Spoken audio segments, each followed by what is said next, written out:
Ladies and gentlemen, welcome to Working Title Sports Show. We've been gone a couple of weeks, and there's been insanity in NFL because D, when things like this happens, you start questioning your life of what is happening in the NFL.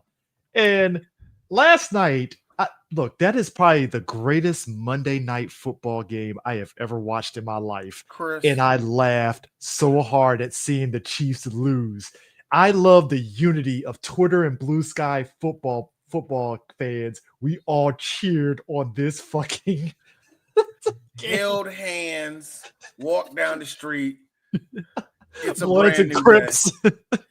Can you feel the break? You see, remember what was that? Three Ninjas with all those banners went up. Not Three Ninjas, all Surf Ninjas. The Surf Yeah. Ninjas. Then the Surf Ninjas. It looked like that. Bro, let me tell you something. This NFL season is so wacky. Beyond Dallas tying with the Green Bay Packers, this has to be the most wacky ass fucking game in existence. Let me tell you. All right, first off, straight up. If you notice the background, this is we are trying to do different stuff on this show now. But anyway, This is representative of all of 3BG in the Working Title Sports Show. Yeah.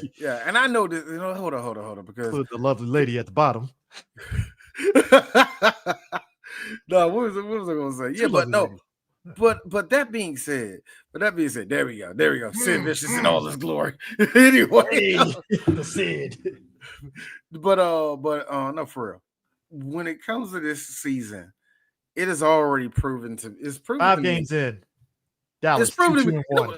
All right. You know what? Let's do that. Let's do that because remember we always say 5 games says it all. When you're 5 games in, we already know what the hell you is at this point. All right. So let's go. Dallas is middle of the road. Let's go with our division. Yes, Dallas is middle of the road, bro. They might make a wild card. They might not. We don't know. But I already told you I am not looking for a wild card this year. Wild card. I am not. No, we're not. Chris, there is no as 8th seed wild card material. That is not happening. Yes. Let me tell you the last 2 games, Chris. But first off, the last two games though. Count the Jets game as last 2 games because that was a wash. I'm trying to say the last 2 games that this roller coaster I have been on with the Cowboys so far this season is just headache inducing. Yeah, it's really headache inducing. I'm entertained. And I want to be entertained. I want to be entertained. Because you know what it is? It ain't the offense problem. The offense is fine. It's the defense that's just like, yeah, roll the dice. Which defense are you getting today, folks? I know what defense you're getting. Capital B, capital O, capital A, capital F. Both. I don't know. The offense Dallas is defense is one. No, the Dallas defense is both decent and some of the worst Swiss cheese shit I have seen. It's the definition of bend and break. It is. It ain't to me. It ain't that to me because what we already seen the secondary get dropped right on their ass because one doesn't let old man Wilson throw 400 on you. Okay. So let's get that out of the way. And then the very next week, Jordan Love is clink. By the way, I love how the Bears beat Dallas and didn't do fuck all with it.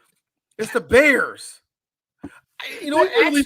Actually, hold on. And if I told you right, and if I said right, and I meant to go back to see what I said, but if I'm right or not, I told you that the Bears were going to beat us this year because that felt like they were the undeserving team to beat the Cowboys this year.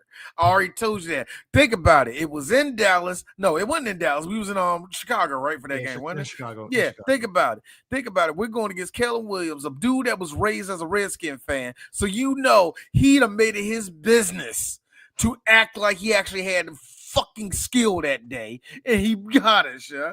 But they ain't gonna do nothing with it because it's Chicago. They don't savor no victory in that city, and you know it. If you would have told me that the Detroit Lions would be top of the NFC North, I would have laughed at you because the Lions had not shown me shit this season. The Lions makes me believe their 4-1 record. I'm just gonna be real. There is nothing about it that makes me believe they're 4-1. No, you shouldn't believe that. No, Chris, you're right. You shouldn't believe it. There's any team that Now we're talking about teams we don't believe. He's going to do it again. Who? Mike Tomlin's going to do it again. Hey, D, let's be real. Let's be real. I want people to understand this. Let's talk about the AFC North. When Lamar went down, it opened the floodgates for the Pittsburgh Steelers. It's for the Pittsburgh Steelers to lose the AFC North at this point. It really is. I'm sorry. I'm sorry. Wait, did you say the Ravens? Who's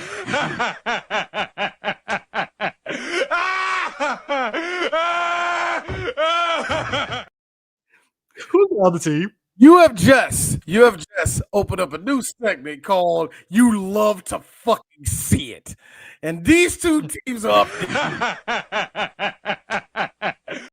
The Ravens and the Nifty Lions. First off, we get to the Nifty Lions later, but let's go right now. You know what? The Ravens, this fall that the Ravens are having is one of the most welcome things for D, because I had to see so many of you. I put myself in that category. Overcoat for Lamar Jackson. I put myself y'all, and Chris, you're not in this part where all of you black folk got on the apps and wanted to tell everybody how the NFL doesn't deserve him, how he's so good, y'all don't care, and how you see how they want to put down a black quarterback and all the rest of that shit. Well, the nigga limped off the field, and you're seeing why he don't win nothing, because that team is built like a withering fucking tree. Okay. Harbaugh has lost all control of this team probably 2 years prior. So everything you're seeing right now with Lamar being down, with the fact that you got motherfucking Derrick Henry and y'all not moving nothing. How in the world do y'all go from pushing weight like it's 88 to pushing nothing? Oh, yeah. Side note here. That is funny. Side note, because they're in the same division. Hey, Shadur, kind of regretting that choice to go to the Browns instead of the Ravens, aren't you? Could have been smart. Take this shit no more, man. No, he's fine, actually. Let me stop. I didn't mean to put that up. I didn't mean to do that, because he's actually fine. Because think about it, Chris. Think about it. You really think so? No. He get, as long as Cleveland loses, he in his mind, his brand looks like they the smart ones. They gonna keep denying me, and then I'm in the game. My name is Willie Beeman. You know, that's what he wants. But that's exactly what he wants. Same the problem. Here's the problem, and I think you could agree with me, Chris. Dylan plays like a man that wants to make sure he's the backup next year. So you're probably not going to be. Hey. So Flacco said, "Hey, I'm taking my talents to the next town over." I'm taking my talents to the river that catches on fire. He went to Cincinnati. I'm sorry. He's with the Bengals now. I want to go down. To where the first 48 goes to all the time. I know that's Lexington, but I'm right across the river and I can go over there. Flacco got in this Hyundai Elantra and drove to fucking Cincinnati.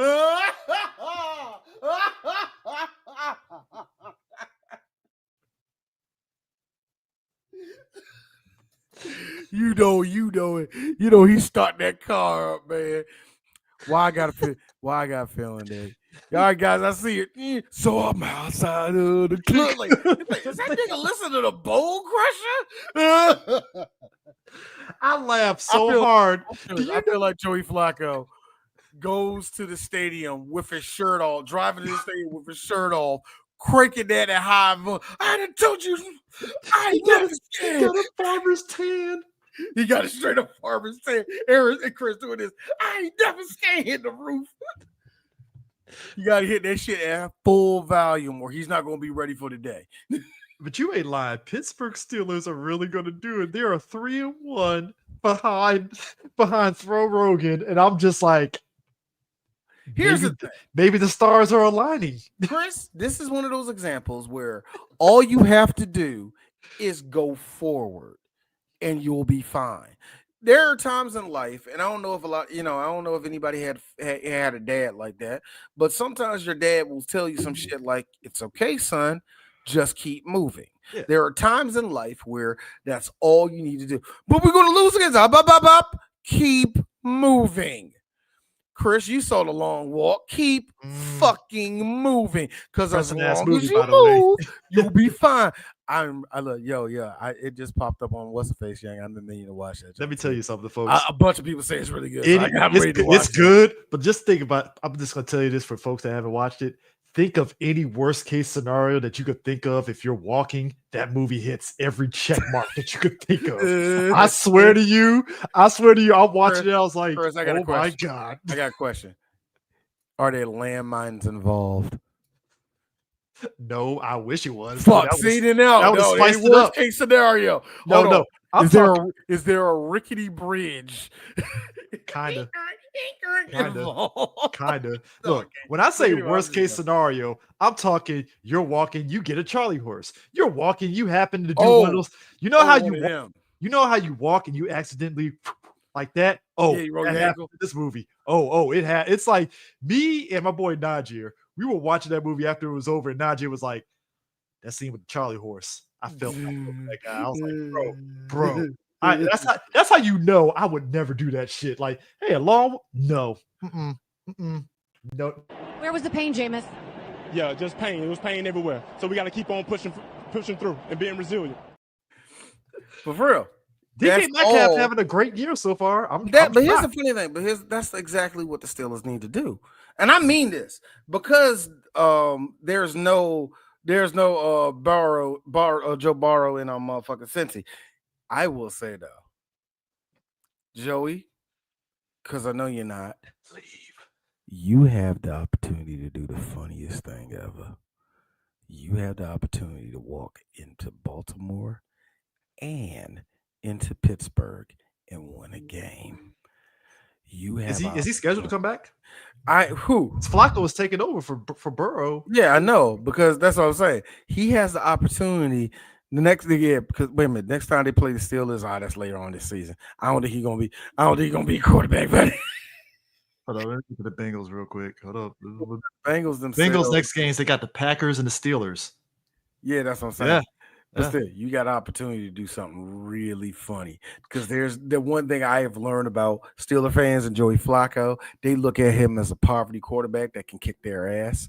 So I told you straight up in the group chat, Phillip Rivers could have been Joe Flacco if the Chargers didn't hold on to his ass for so fucking long. I'm mad that Kyle Orton didn't become shit as a backup. I am mad that Jay Cutler was underappreciated as an old man quarterback. Sir. We said as much. As long as we've done Mercantile Sports Show and people can go back in the archives. Our first year was dealing with that. We had Jay Cutler watch where Jay Cutler was like, so Jay Cutler, why are you playing for Miami? The check was good. So Jay, Mr. Cutler, what's the cigarette? Oh, it's a Marlboro. This is on the guy out of here. You know me. What are you? I actually chew Redmond, but while I'm working, like while it's during the season, I smoke. Wait, so you chew tobacco off season and you smoke during the season? All right, I think he's fine. Jay Cutler, we said as much. Jay Cutler looked like he didn't want to be at home with his wife and said, "Fuck it, I'll take an NFL check." Boy, that nigga was enjoying playing. No, actually, if I'm mistaken, he was like remodeling his house or something. Yeah, he was doing something. His wife was like, "Get the fuck out of here." It's like, all right, I guess I'll play for the Dolphins.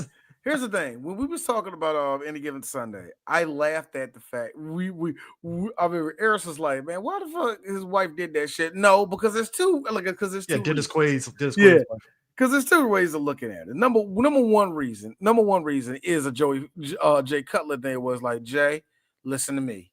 You are bored and annoying as fuck. If you don't take your ass to the football field where you know you want to be at, and then there's that case. I ain't got it, honey. Motherfucker. What is your problem? Get out there and play. Yeah, I'm a quarterback. You're a quarterback. What the fuck is your problem? That's a scary white woman right there. That to me, but yeah, because here's the thing. Can you imagine? See, Aisha Curry won't do that, but Savannah will. I haven't seen a black woman do that, to be honest. Aisha, when Aisha do that to Stephen Curry, no, she won't. She be like, come on, dribble the ball again. Do the thing you're good at. Come on. Savannah be like, hold on, baby. Close the door. Close. What the fuck is your problem, nigga? I'm just saying my knee hurt. Your knee don't hurt, motherfucker. It's nice on it. You a LeBron James, nigga. What do you mean? You got 15 more games. If you don't get your ass up, baby, I'm like, Bron, I ain't playing with you. I don't know what LeBron's little name is. Fauntleroy. It's like you said that you're going to play until Bronny your level. That's what I'm saying. You made a promise, nigga. You told that boy. You told our son. You told the boy. I feel that there are some duties of a sports wife where you have to do that shit, where you have to hype up because I hate saying it like this, but in so many words, you're number one, you're dealing with an alpha male that is in a sport, it is in a high level sport that is playing top level. He is seen as a super athlete to a lot of people. In some cases, super athlete. Not all people can be considered super athletes, but you know what I mean by that. Yeah. Like Troy Aikman want to be a super athlete, but it's like, oh my God, that's Troy Aikman. You're a champion. Mm-hmm. Certain times, I understand that shit. Where hype this nigga up. He's just having a depressed moment, and then, hey yo Jay, you done put up the plaster in that wall. Oh, that wall.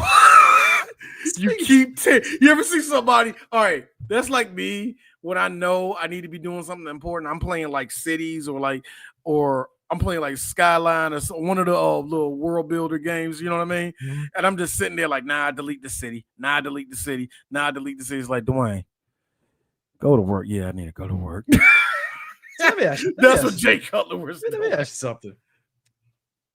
So here's how bizarre this season is. AFC South. The Colts and the Jaguars are both 4-1. How are the Colts?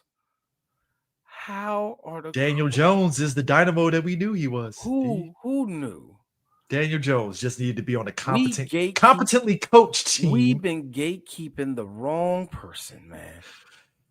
My God. No, for Daniel Jones, I think they're getting lucky. I really be honest with you. I really feel like the Colts are lucky. Who the Colts play next anyway?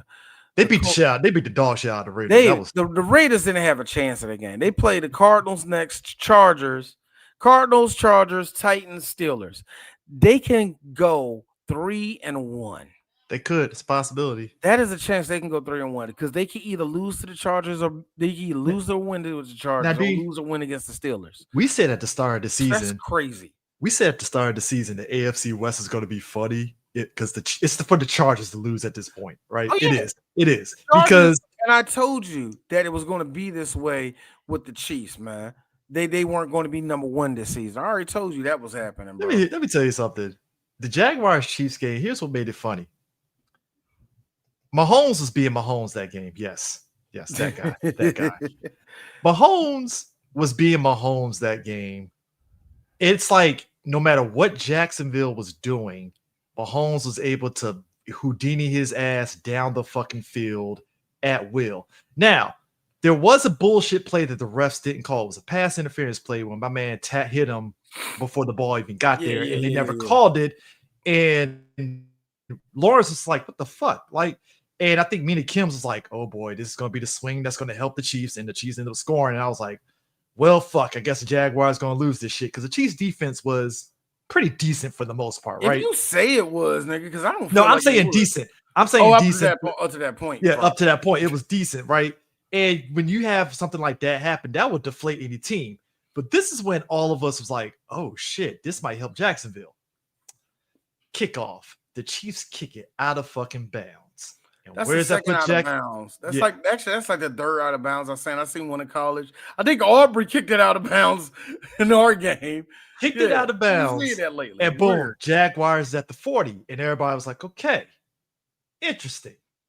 All of a sudden, Lawrence is going down the field, And I'm like, oh shit, he might do it. He might do it. Throws it in the end zone, interception. I'm like, oh damn. And then all of a sudden, come to find out, oh, flag, pass interference. And I was like, yeah, that was blatant because he did wrap him. Makes sense. But that was that's what I was talking about. The Chiefs were sloppy the entire game. They had some sloppy moments, a lot of offside penalties. Just go ahead with but the rest of the game, yeah, when they got back onto that right there, I thought I was like, oh god, they're gonna lose. Fell back up. Fell twice, by the way. Yeah, that's what I'm saying. Yeah, who said it? Brendan Perner said it best. He chumbawumbled.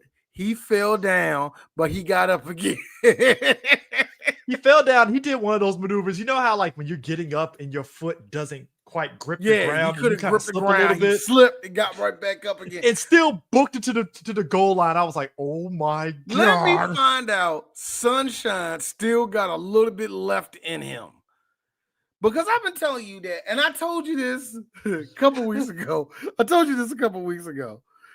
When they were looking at 1 and 2, and I told all of y'all this in the chat.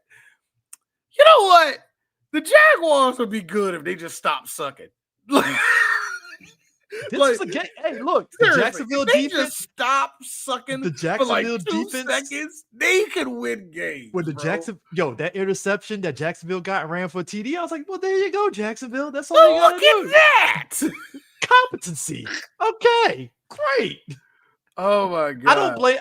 I don't blame the defense for Mahomes' shenanigans, because that's Mahomes. It don't matter what the team is; he's going to do some bullshit that somehow miraculously there. But like at the end of the day, it's like when your defense is making dumb fucking mistakes when they don't need to. It's like, well, you deserve to lose this game. You wholeheartedly deserve it. Now, if there's a team that I'm gonna call on fraud alert here, hey Green Bay, I'm looking at you right now. You had no business tying the Dallas fucking Cowboys, and I will forever laugh at y'all guys for that shit. Now, business. Immediately when the game was over, how many people went to you and started questioning the oh man, y'all didn't win or lose? Did you ever get?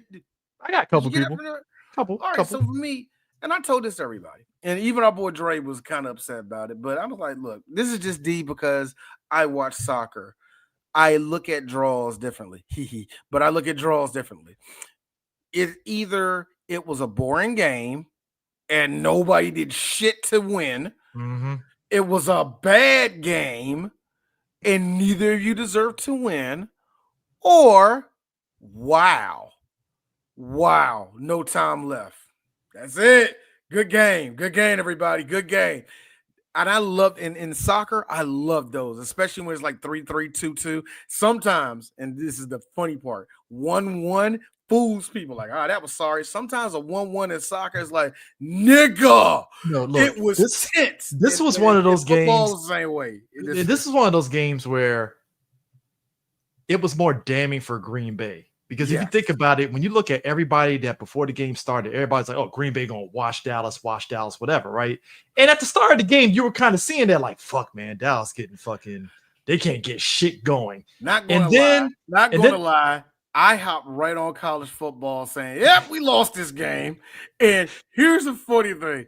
As I'm about to play the game, message coming from Dre. How the fuck we score? My dad goes up. What?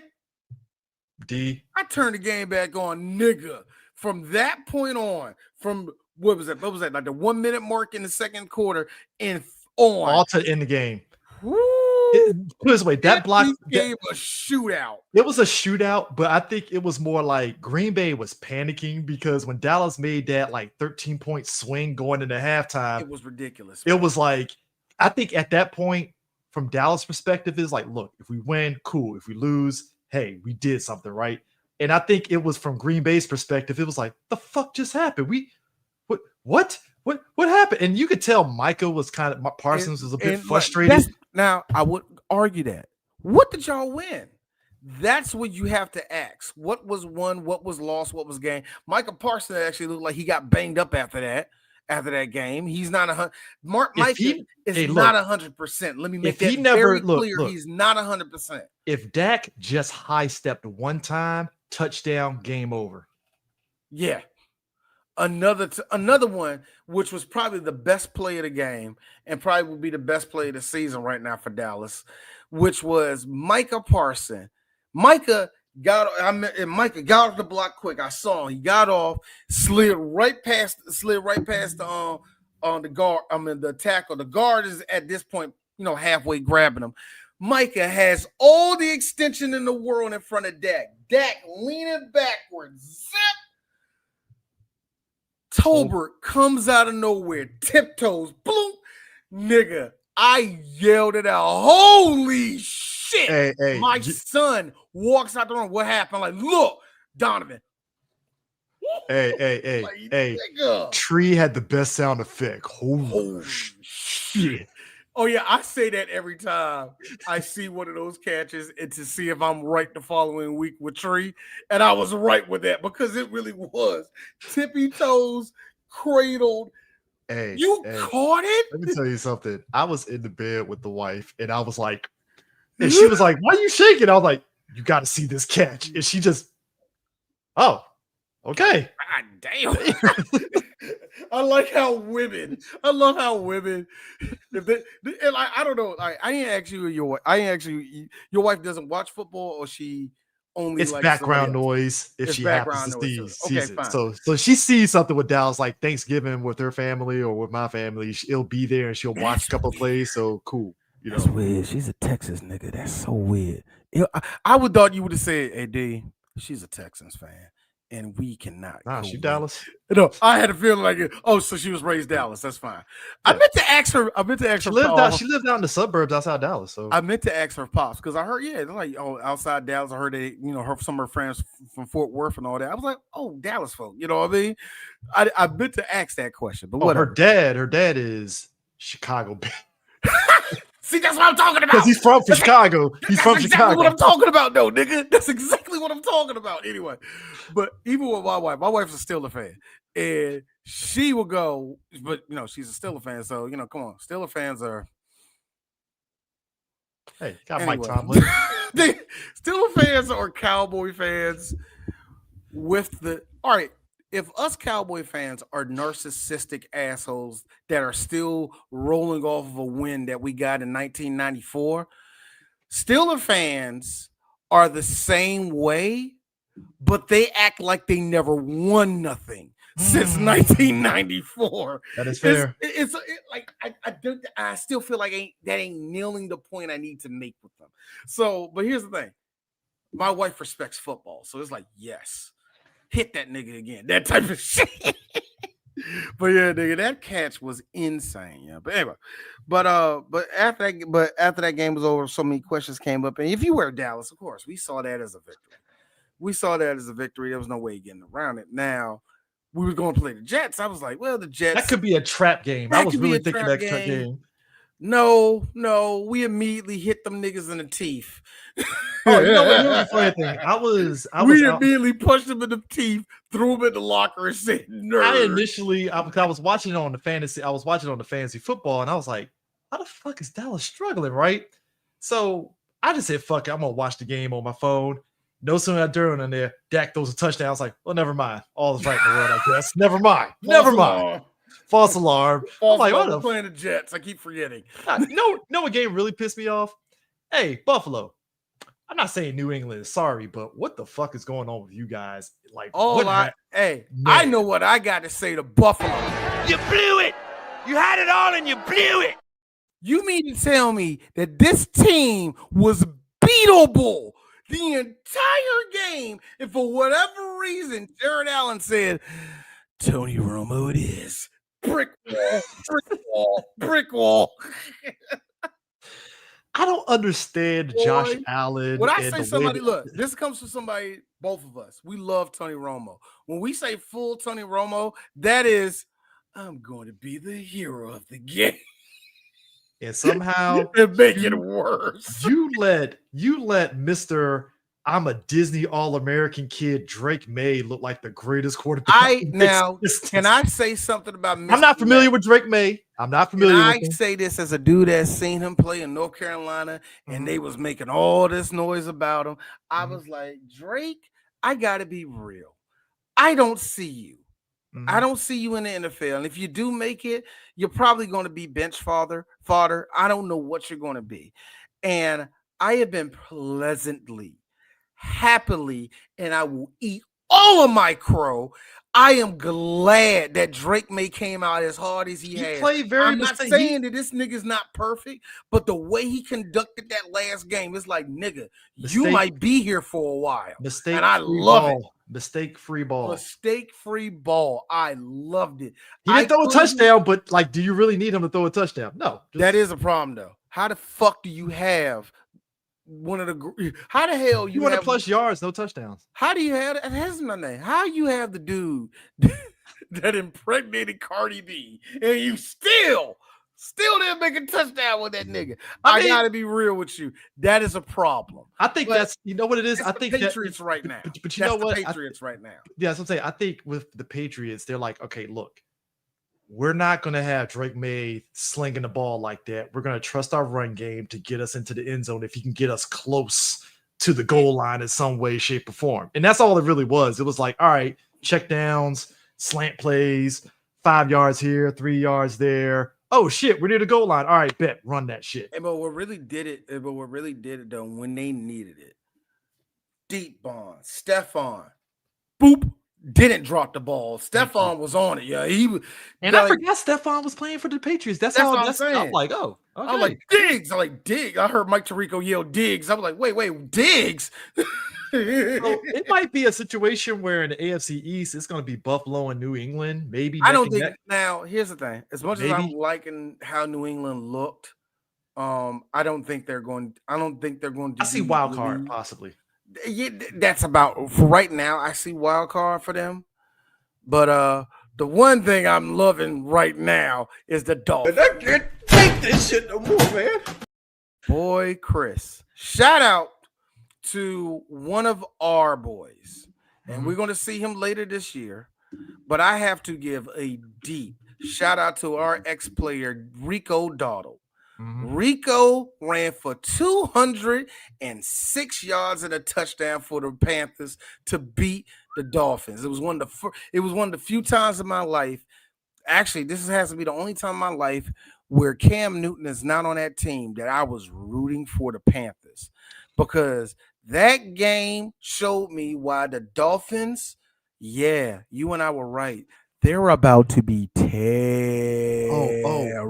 Real quick, let's talk about the fact that terrible. Let's talk about the fact that the Dolphins aren't trying to pay Tyreek Hill. They try to get rid of his ass. Well, don't worry. Gravity and rolling on the ground took care of that. But also, real quick, and I'm about to be fucked up. I'm about to be fucked up about that. This is one of my headphones. His leg looked like that on the side. Hey, but on top of that, he looked like you. He looked like you when you fell off. Yeah, it looked like that. It was gruesome. On top of that, personal life, apparently this man was putting hands on his wife. So let's get this shit straight. And they're going through a divorce right now, and she's going to take them for a ride. You're not about to get paid by Miami, number one.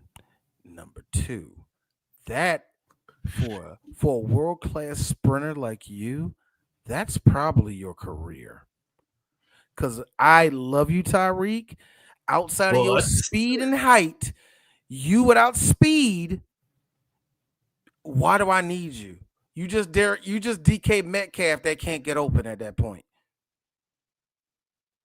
You see what I'm saying? This is not good. Hold on. And then let's get to the real big issue, legal problems. Your wife is probably going to win that one. Well, she probably not going to win it, but she taking a piece of your ass. But you know what that means, D. You know what that means? He's going to the Raiders, because that's what all, head carries. Habibi firebombing got a missile tuck. If some robbers come through, then I guarantee they give it up. Lifestyle huge, this basic bitch she in. I ain't saying the Raiders going to throw a bag at him, but they're going to get him. I wish I had that set up, because I would have put E40 over that. I know they're not in Oakland no more, but I'm just saying. Yo, I saw that shit. Oh, you're lying. That's not funny. That's not funny. But he might go right to the Raiders. If Mark, I will give Mark Davis this. He's all the way a fried version of his daddy. But I will give him this. He pays stupid ass contracts. He gives out stupid ass contracts like his daddy. So now, if you want to talk my fun time of laughing this weekend, hey, shout out to the Eagles losing to the Denver Broncos. You fucking love to see it, don't you? I loved every. You let Bo second Nix of come that. to Philly and bust your ass. Good. Much like the Chiefs, both of the Super Bowl teams has showed us early this season when and I hate saying I saw it during the Dallas game. It wasn't the Dallas game. Who did they play after that? After us, It was the it was the Chiefs. Chiefs game. It was the Chiefs game that made me go, "Hey, Philly, fraudulent." No, for me, Fraudulent. it was the Rams game. It was Rams game for you. Mm-hmm. Yeah. I don't blame you. The Rams are just okay, and you're struggling. Exactly. What I saw with the Chiefs is the same thing. This fatigue. It'll be easy. We're Philly. We're the Chiefs. We can get over this shit, and they run into brick walls. So I don't believe that. I didn't believe none of them. And they got the Giants this Thursday. That is going to be fun. They're gonna be fine because I will say this. As much as I will say this, and this is a lack of me having clips, but a dart every 4 seconds. And I can't take this shit no more, man. I like how Jackson is winning there as an improvement. He's actually an improvement to Russell Wilson. Here's the sick part. Put Russell Wilson back in because y'all ain't about to win shit. Y'all want y'all best chances. Y'all better put the light-skinned Michael Jackson back in this game. Come on, man. I don't know. Let that nigga throw 500 and lose again, man. That's better than what y'all putting out. I don't know, D. I gotta be honest with you. I'm the Giants right now. He could have beat the Saints. No. Here's my thing. If you want to really throw a mind fuck at the Eagles, announce that you're starting Jameis Winston. That'll fuck with the Eagles' head all day. That's mind games right there. Mental warfare right there. Hey, I'd do that to the Cowboys. I wouldn't do that to the Giants. Wait, the Giants won that game against the Saints. No, they lost that. They lost Who did the Giants beat? The Giants beat the Chargers. That's what they beat. Yeah. No, I'm just saying. Jackson looked better in that game, but I don't look. I'm gonna be real. Jackson looks like if he actually survives this season and makes it the next season, I'm gonna give him a chance. But as of right now, I gotta be real, son. You look like you about to be a number 2 somewhere. You really look you about to be number 2 status. I'll tell you what, I'm surprised though. The 49ers being 4-1 is kind of fraudulent today. Irking me a little bit. It's fraudulent today. It is because it's kind of weird because like they should have lost. Who did they should have lost to? Yeah, let me look it up. Was it the Seahawks? They should have lost to. I forgot. Yeah, it was the Rams. No, it was the Rams. They should have lost the Rams. Yeah, it was the Rams game. Was it the Rams? Let me see. Yeah, Rams and Cardinals. Really, they should have lost. The Cardinals game. Look, the Cardinals. I put down the Cardinals maybe a little bit more. No. See, because the Cardinals are just like the 49ers to me. It's like nobody. It's like nobody in the NFC West wants to be in first place. Nobody wants to be in first place right now. I hate it when that happens in football. Look, it's like, when it happens this season, when it happens in the NBA, hilarious. When it happens in college football, sometimes it's like, well, duh. In the NFL, it's like, none of y'all want this shit. When it happens in the basketball, it's nothing worse than basketball where it's only 2 good teams in the whole conference. That's the most hilarious. Remember the 4 years where LeBron was going to the championship with Cleveland? That's what happened to the East. It was pathetic. Oh, it was great basketball. I don't give a fuck what y'all say. It was good bum basketball. I loved it. The East didn't give a fuck. The Wizards had a chance. That's how messed up it was. But we had a chance, Chris. But D, guess who's back this week? Wrong one.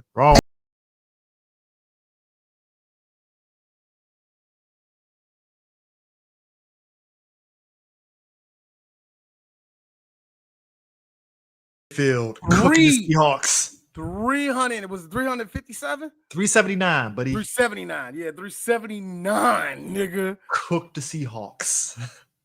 Cooked them. We keep on telling y'all the best team in the NFC South. We told y'all was going to be the. Hold up. You're saying it wrong. South. We told you it was going to be the Buccaneers. Now, that being said, though, I really do. If there's a secondary team I do like the struggling teams, I think that's not going to make the playoffs, but they're probably going to compete for the wild card. Mm-hmm. That's the Falcons. Oh, yeah. I don't think the Falcons are good enough to get there, but I am enjoying them learning about themselves. They know what they are. They're figuring out what they are as a team and all that. Michael Penix is pretty nice, man. Yeah. When they're competent, it's like it's gonna be Falcons Cowboys fighting for a wild card spot. That's my prediction. Don't do that. Don't do that because we lose to the Falcons. We'll never hear the end of it. I'll tell you what, though. Because the Falcons fans don't got nothing to hang up their hat on. So they're going to, you remember that time we beat the Cowboys to make it in the wild? You know what game really irked me, but I shouldn't be surprised? Hey, Chargers, you had the Commanders in the first quarter, and I was like, shit, they going to fucking beat the dog shit out of the fucking Commanders. And second quarter hit, and that was a wrap. I was like, well, never mind. And that's why they deserve this, Eric. Guess what? You blew it. You blew it, man. You blew it! You blew it. You blew it, boy. You really blew it. You mean to tell me they didn't score and immediately in the third quarter, Chris, CJ, fellow member of From the Heart. From the Heart. Nigga. My brother in Christ. You mean to tell me that the Commanders dog walked y'all? a slow dog walk. Not a slow. They slow walk. Article death. You blew it. You had it all and you blew it. It's like those movies. It's like those movies where the serial killer is choking a woman out in the water, and it's just that slow, like just goes.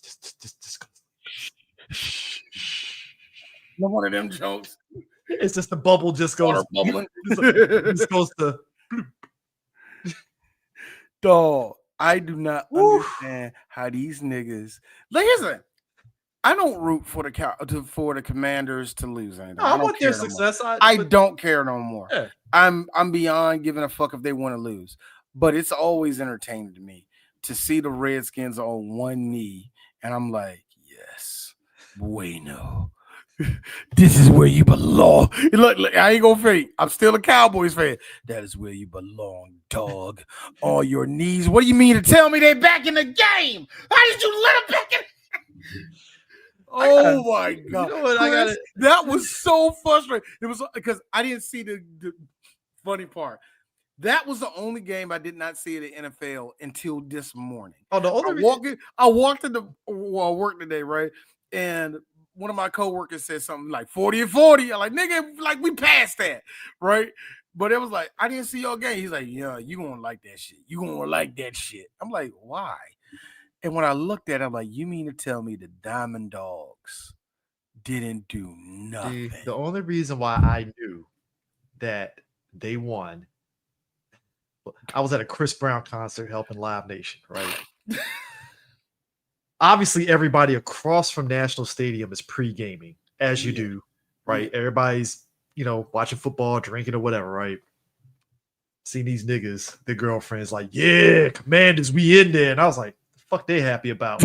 27-10. I'm like, well, never mind. Fuck. Like, because I stopped watching watching the game after the first quarter, like 10-0. Never mind. Chris, I like that you just like me. It bugs you when a Commanders fan is a little bit too happy. The fuck are you happy? I was like, first off, because it's like, number one, you with your girlfriend at a Chris Brown concert. I know you didn't want to be here, so why are you happy all of a sudden? Let's get things straight here. Something ain't right here. Something's wrong with this whole setup, bro. And that's the only reason why it set me off. Is like he's wearing the jersey to the Chris Brown concert, so I knew he didn't want to be there. So I'm like, why is this nigga happy? I'm like, oh, 27-10. Damn. Nah, see, now he going like, yeah, baby, here's a G. Go ahead and take a picture with him. Right? Right. Get all the drinks you want. I don't care. Oh, yeah. Don't kiss them. I don't care. It's all good, man. Hail to the Redskins. What do y'all still do they still They say still hail hail to to the Commanders now. They say hail to the Commanders now. Hail to the Commanders. We didn't talk about this. RFK Stadium. It's happening. It's official. I drive past that stadium. They are dismantling in it. Yeah.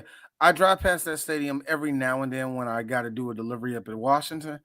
And because it's like, about 4 miles from where I'm at, yeah, it's about 3 miles from me. Yeah, it's just going straight down Central Avenue. I'm gonna hit it. But anyway, it is weird though. Just for us, and this is just you and me, DC kids. It is weird seeing that shit getting torn down, and they're going to put something new right there. It's an institution. It's kind of like I really never wanted it to go away. In a weird way, I wanted them to do the thing that, just be honest with you, nobody in their right mind is going to do, which is fully renovate that stadium. It's not worth it. I think there was a time period when, here's the thing. I think what was weird for us as football fans in this area was the RFK Stadium was an institution. You saw it, your parents, if they worked in DC like my mom did, or you just drive, because I have relatives all around the area, so I always saw it. When they moved to Landover, it was weird for me because it was like now going through Landover, visiting my relatives over in Glen Arden, I have to see that stadium now, and it's just weird. Yeah. And the only time I went to RFK was for a DC United game, right? Yeah. So now seeing it's a shell of itself, now it's the opposite for me because now it's going to be weird seeing Northwest Stadium, and then I got to go to DC and see this newly revamped RFK Stadium, and it's like, huh. On the local side for us in that sense, and this is just real shit. I wonder what they're going to do with Northwest. Because they said they want to keep it up. It's going to probably be used for soccer games, college football, most likely concerts. Still, granted, depending on how RFK Stadium is being built, it's going to be. Here's my thing. Okay, this is just me theory fighting here. Depending on the size of the stadium, we might get a WrestleMania or depending on the size of the stadium. That's actually a possibility. And it's making me wonder if they building that stadium, are they thinking about that a little bit during the process? I was listening. It was just when you get on TikTok and you fall into whatever hole. Somebody was talking about stadiums. They're talking about how whose stadium looks just like the Raiders stadium, Allegiant Stadium. How Allegiant. Hollow it is. It's like this stadium looks just like I forgot what stadium they compared it to, but when you really look at it, a lot of the architecture in a lot of these new stadiums all look the same. They're hollow. There's no real life to them. You know what I mean? They're not coliseums like they used to be. You know what I mean? Dallas is kind of Dallas like very is much. Nice. It's Indy's is nice. This is AT&T Stadium. It's like an experience. It is kind of like a coliseum. Like you have to it has to be bigger than that. But they said the one in Vegas is hollow. And it's weird because you would think Vegas would have been like this all big places. It would have been an experience. Yeah, number one. It pissed off the locals because the locals pretty much paid for like 90% of that damn stadium. And let's be real, folks. Your tax dollars, at least at the minimum, 50% of it is going towards the stadium. Either way, nigga, nobody want to pay for that shit. Don't. That's the big thing that stopped the junk happening up down the street with RK. Because they about to gorge. How much money did they take from the city? Because everybody's logic was like, why don't you just take that money and revamp Northwest Stadium? Done. But that's neither here nor there. I think also on some real shit on a local reason, I think PG is kind of sick of it. A part of me has this feeling like PG is sick of like y'all playing I really have a feeling like they're like, just fucking leave then. You know what I mean? I think they're at that point where it's like, leave, do whatever you want to do in the stadium, but just give back on tax. Whatever you want to do, something out of it. Tell us. Tell us what the fuck you want to do, because you just built because on some real shit. And if I could take a little bit further, there's nothing against the Redskins for having a stadium there. But what if they giving back to the area? That's my biggest thing. Landover looks like shit. Glen Arden looks like shit. Palmer Park always looks like shit. No offense to y'all No offense. I mean, y'all, the only thing, look, hey, well, Chris. Look, no offense to y'all, but this is a Sutler nigga talking to y'all. Yeah, we look better. the only thing that it What I'm really just did. saying. Here's what it did. I will give it credit. We got some community centers out of it, which cool. I mean, look. Community centers are community centers are the backbone of the neighborhoods. I will also say this.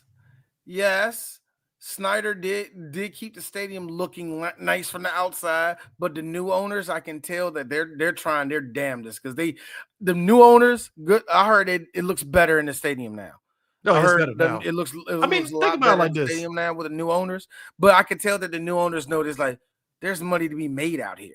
You know what I mean? They still know that they can make money in PG and make money over in DC. So that's going to be interesting. But I think with the new owners, they had to do that fix at the Northwest had Stadium no choice. Because think about it, with the advent of social media, and I think it started with that person that threw that TikTok up of the fucking pipes busting and spilling. They were like, "Oh shit, we gotta clean this shit up because we can't hide that." Like, because at that point, that's just water. That's just water. That was open sewage. Open sewage. Like, come on, bro. Open sewage. And you had all angles of that. Do you really want to be the person that owns that stadium and doesn't fix that shit? You have no choice, man.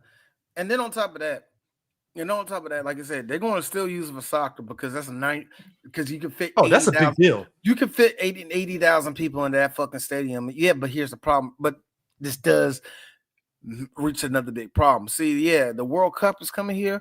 Guess where they're not going to be in? DC. So they gotta go to Northwest Stadium. They're not going. They're gonna play at Audi Field. No. They're not going to play in DC, meaning that they're not playing Northwest. They're not even playing in Baltimore, nigga. We're not one. We're not one of the 10 cities. No, we're not. You're gonna look at that list and get mad as shit, because we're not on that jump. You know what it was? I remember Baltimore, I looked at the DC list. Was supposed to be on it, and we didn't even get on it, man. That was the thing. I think I probably looked at the initial we just wanted an initial one. Yes, we was. Because you're going to see it's all North American countries, which, by the way, I think that's kind of cool. But I see it now. So Atlanta, Boston, Dallas, Houston, Kansas City, Los Angeles, Miami, New York, Jersey, Philly, San Francisco, and Seattle. And then Guadalajara, Mexico City, Monterey, and Toronto and Vancouver. Wow. You mean to tell me that they go to Boston, but they're not going to go to DC? That is fucked. Well, everybody can go to Philly though if they want to. So but also I was thinking about maybe the culture. I was like, that's bullshit because they fill up because sorry ass DC United still get people to go up that joint. So that don't mean nothing. DC. Well, that means all the fans are going to be taking a road trip to Philly.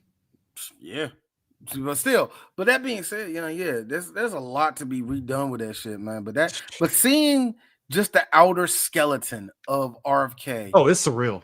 And when you pass around that shit, you can see the guts of the inside the stadium. Last time I was in the stadium, 2004, 5-ish maybe. Howard University versus Hampton, and Howard barely won that game. Broccoli Fest. That was the last time I was there. Oh no, I was actually over there for something. I forgot what I was over there for. That was like 2012 or something. I don't know. Speaking of which, D, college football. You know what? There are depressing moments. Maryland, what the fuck? How you had a 20-point lead and lost it? Let's talk about our quarterback. See, Malik Washington, great guy. Love him. He is legit elite. Oh yeah, he's good. Really good. He is what he is. Maryland is probably not the school.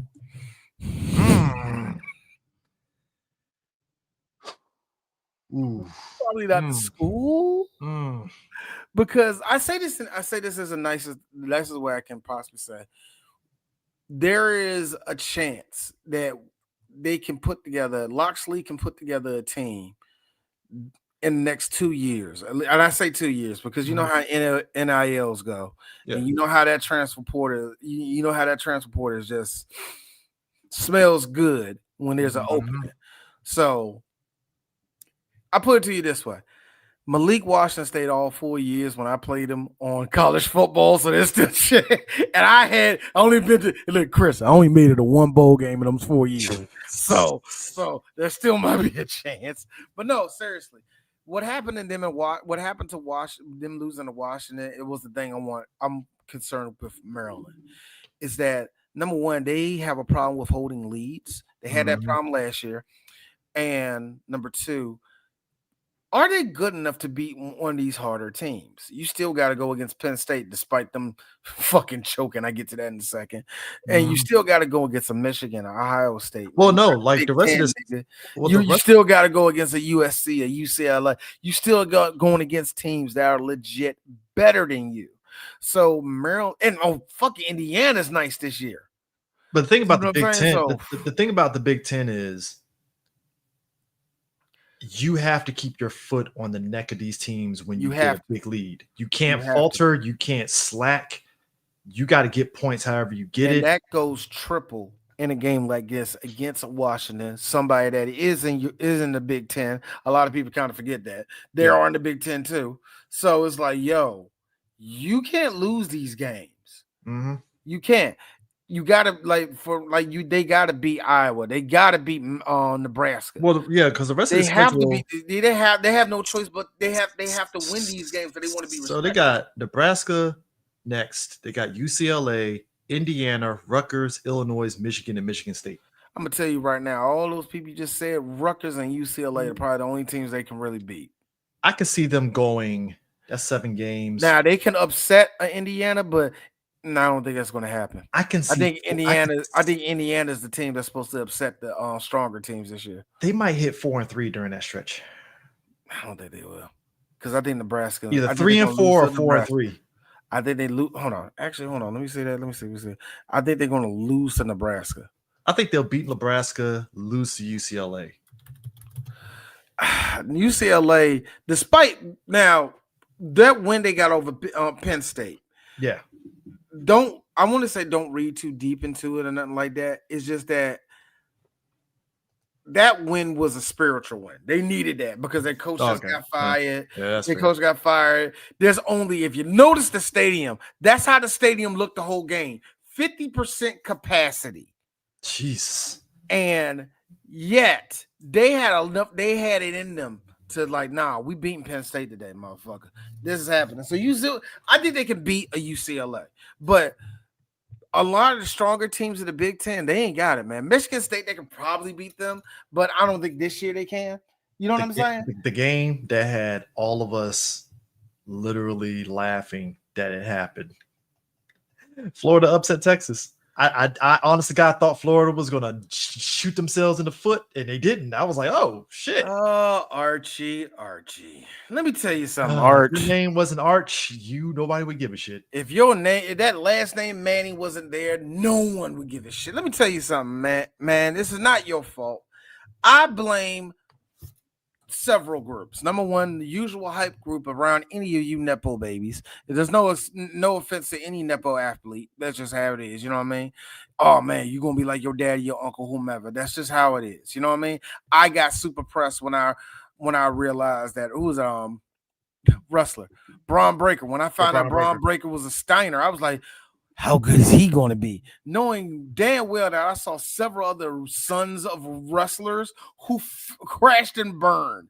So that being said, you have to blame your hype, your whole little hype base, whatever how many they are, it doesn't matter. There's going to be a base of that. If Shedeur Sanders has a big one, I'm pretty sure yours is pretty sizable too.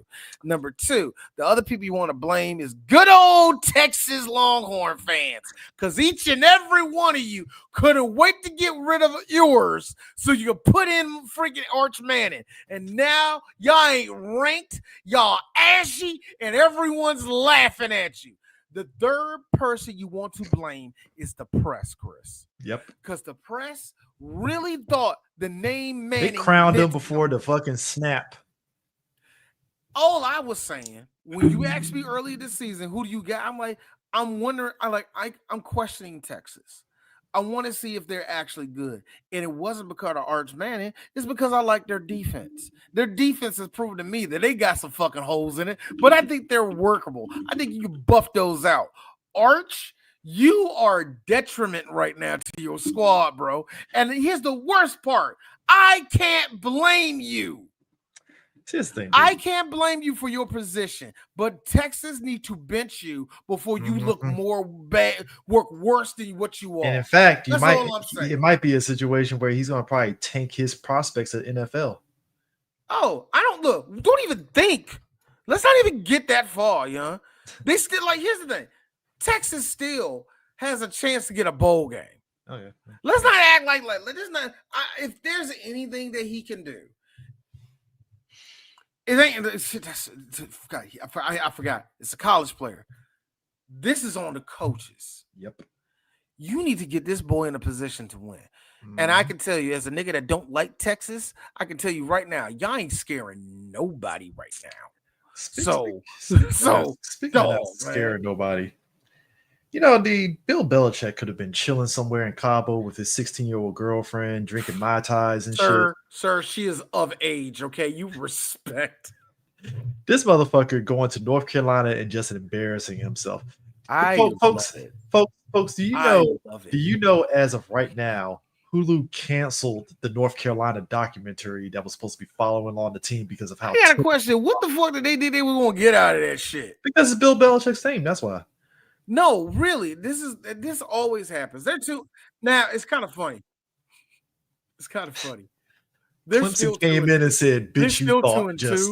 But Clemson has been embarrassed enough this season. So yeah, I knew they were running face first into a buzzsaw.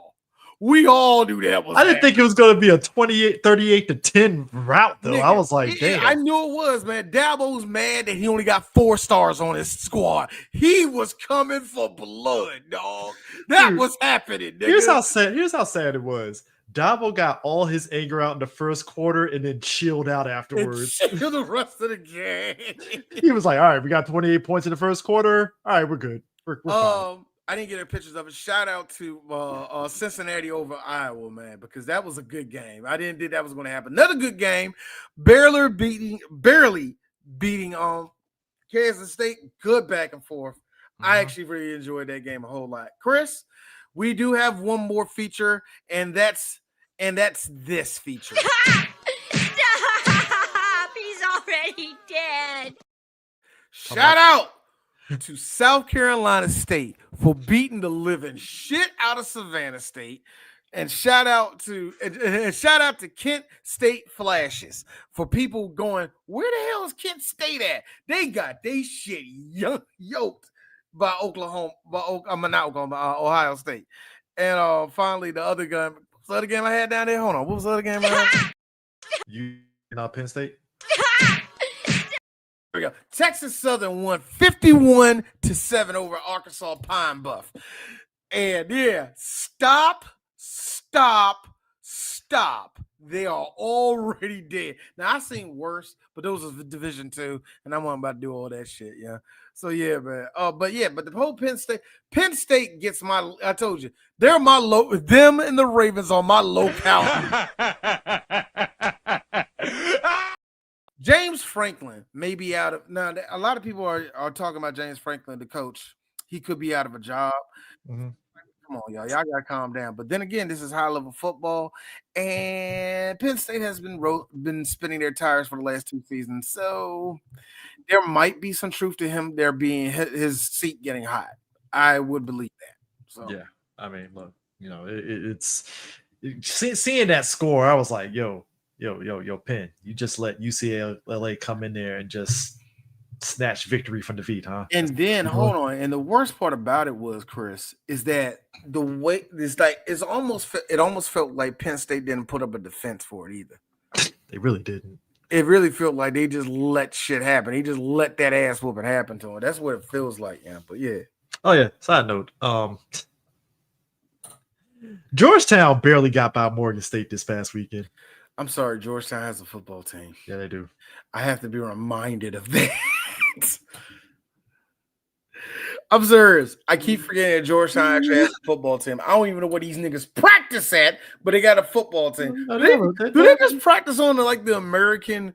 Do they practice on the American university? Yeah, I think they actually have an actual field. I believe so. I'm pretty sure they do.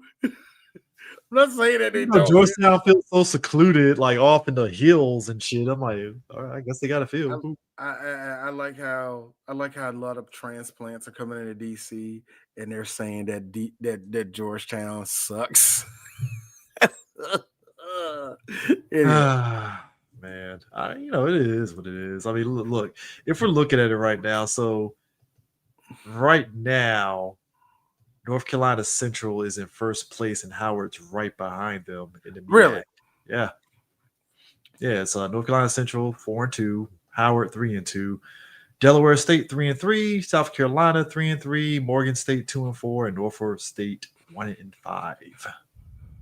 Oh man, I messed up. Yeah, Howard's been okay this season. There ain't nothing that's like blowing the fucking doors off and stuff. Them losing 13-12 the previous week was fucking hilarious because I'm like, so you just let Delaware State just come in there and just scoot on by? Yeah, we shit on Delaware State, but they're actually getting better.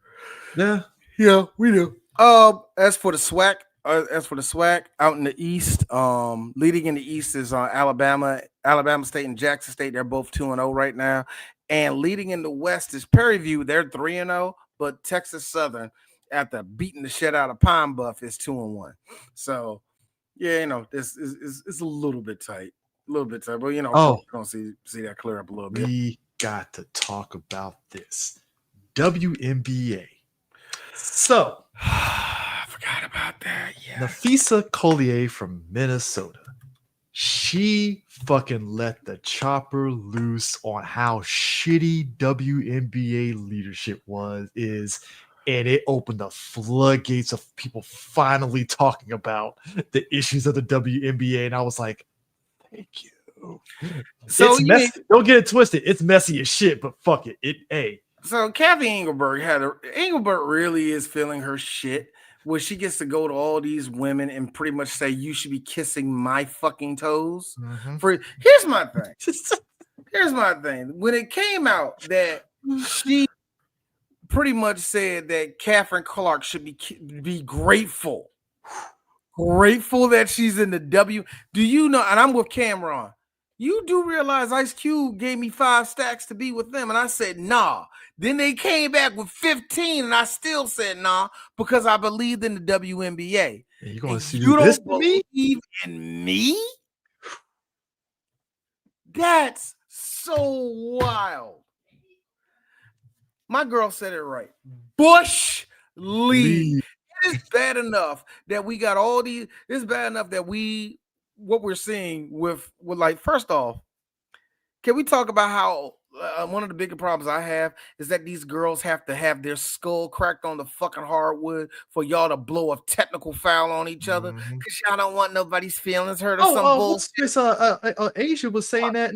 Asia was saying in that game that when they beat Connecticut. Was it Connecticut or no Indiana? They beat Indiana to go into the championship. And Asia, she was being consummate professional, was like, hey, like what? Like I don't know what's going on. Like this is crazy. Yeah, they're not calling calls. Here's another thing. I love how the WNBA kind of abandons all type of advertisement the second one of y'all ain't there. Because I got to be real with you.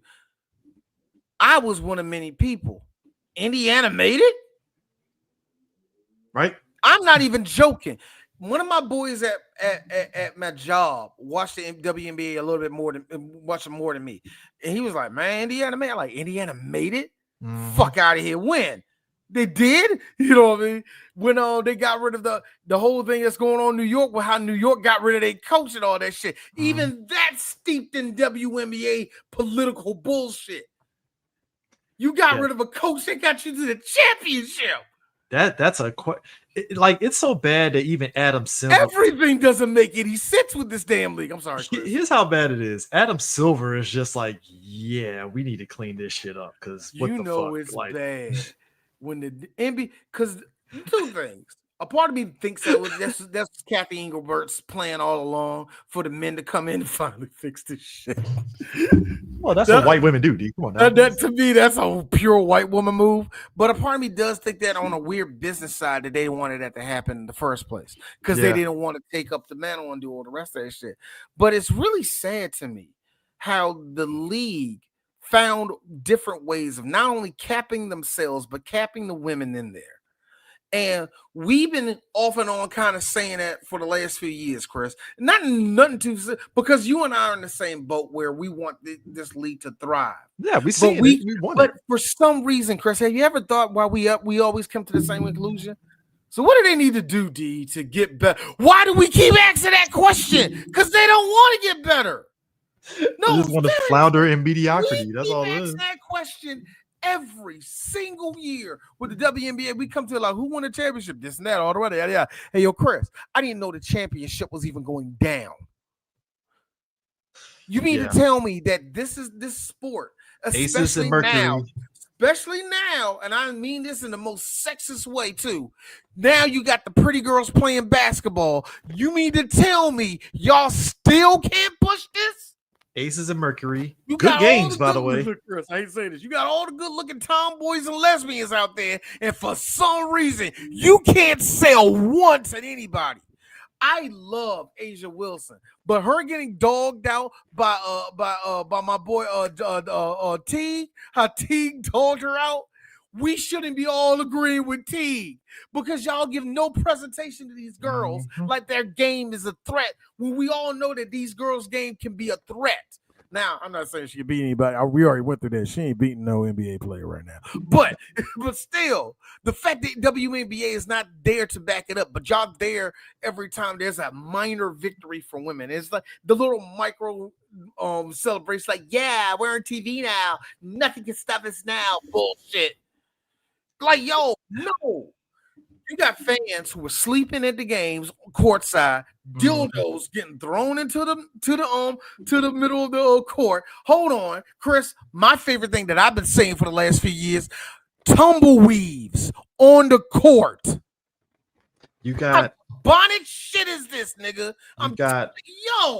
You got Angel Reese throwing subliminals at the WNBA in terms of paying because somebody was like, why are you still paying for the WNBA? He's like, well, no. They asked her why she's still podcasting instead of being on the court. And she was like, I get more money doing the podcast than I get paid in the WNBA. So why the hell? Embarrassed by that shit?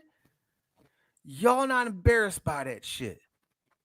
You mean to tell me that Kathleen Clark could have been balling with legendary men? And you could have. Do you understand? I think nobody I understand that. Look, everybody understand there's like a war. Kathleen Clark and Angel, shut the fuck up. Get your blackness and get your whiteness off the table. I'm saying this from the standpoint of basketball. Do you know how many players in the NBA love her game, respect her game, and know that you're actually the next Larry Bird? It wasn't a white boy. It's probably you. They blessings coming from Hall of Famers. She could have been playing with them, making more money, and I hate to say it, getting respected way more. Dude, it's to the point where Derek Fisher, who I believe he used to be part of the face of the National Players Association, he even pointed out like, hey, this was a long time coming. For the 27 years that the WNBA been kicking around, this has been a long time coming. And he was like, I'm not surprised that it's finally coming to a head because it's like, hey, the players have been like, I think from Fisher's point of view, it was like Angel Reese and Caitlin Clark really kind of like bumped up the fate, everybody kind of having eyes on the product. And this was going to happen. If it wasn't them two, it was going to be somebody else. But like, you know what's sad? When I had to see so much I saw more excitement and more thrill and more happiness for the game of basketball come from Gil's Arena when they went to Lexi Brown's games because they was really happy for Lexi. They was really supporting the shit out of her. They had Cheryl Swoops there to give a woman's perspective on how the game is and all the rest of that shit. They have I got to see, and what pains me is I have to see when it comes to what they can do better. I got to see Cheryl Swoop's face switch and go into protection mode. Well, the girls, they are high, but but when you really break down of her, she's an auntie now. Come on now. You can really tell that she's not trying to step on a landmine. Yeah, because you don't want to fuck up. And my thing is this. And because I say this no irony included. That's my Michael Jordan when it comes to women. Like Cheryl Swoops is my favorite baller of all time when it comes to women. I was too young to see Cheryl Miller shit on motherfuckers, but I seen Cheryl Swoops scare women. You know what I mean? So like that's my G. And I have to see her kind of soften her words in order to make sure these girls she not bash the girls down.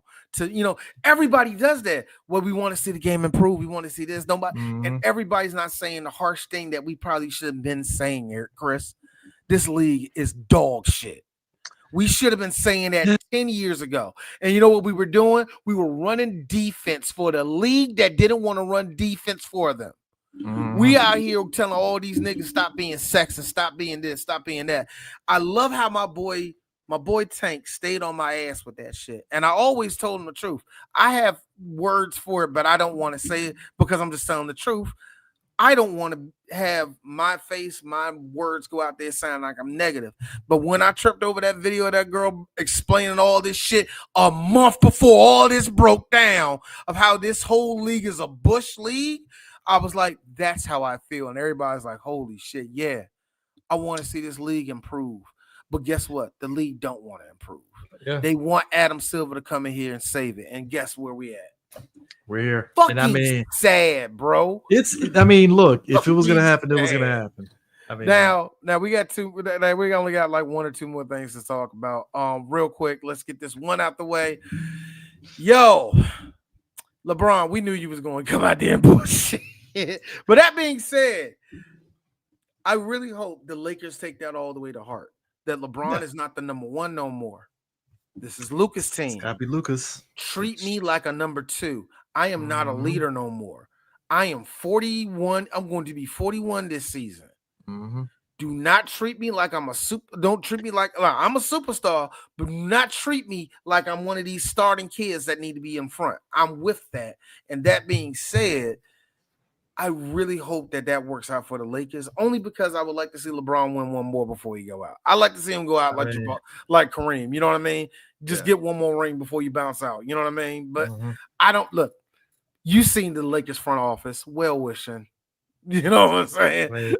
I'm more concerned about the Wizards getting better in 3 years, dog. I don't know if the second. You know what I'm saying? Good I luck don't know to if you have this on your docket, but conversations surrounding apparently Milwaukee Bucks are on. Well, we'll get to that. Okay, go ahead.